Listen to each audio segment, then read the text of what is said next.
Welcome to this week's edition of Inside Warhawk Football on UWW TV. I'm your host, Sierra Featherly, joined by Warhawk Football head coach, Jason Dahl. Coach, what are your overall thoughts on the team's performance this weekend against Mary Hardin Baylor? It wasn't our best game.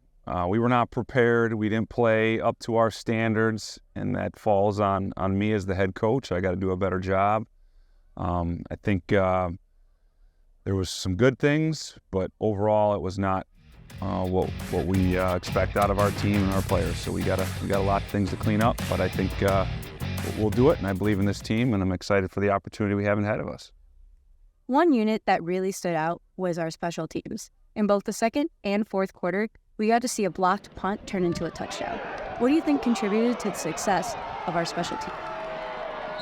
I think our coaches have done a good job putting the game plan together, and I think our players are doing a good job of executing. You know, they're playing at a high level.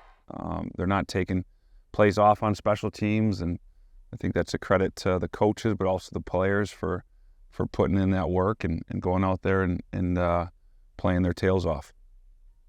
And then lastly, the team is getting the weekend off. How do you plan to utilize this bye week to prepare the team both mentally and physically for our next game on October 5th? So we'll spend a lot of time reflecting on our first three games and just self-evaluate and really look at our strengths, our weaknesses, who are some players that we can trust and build off of, and maybe where are some deficiency spots that we gotta create some competition and figure out who can maybe step up in those spots. But we'll definitely get recharged, but we're going to need this week and look forward to taking advantage of the three practices that we'll have, and just really looking forward to being around the guys today.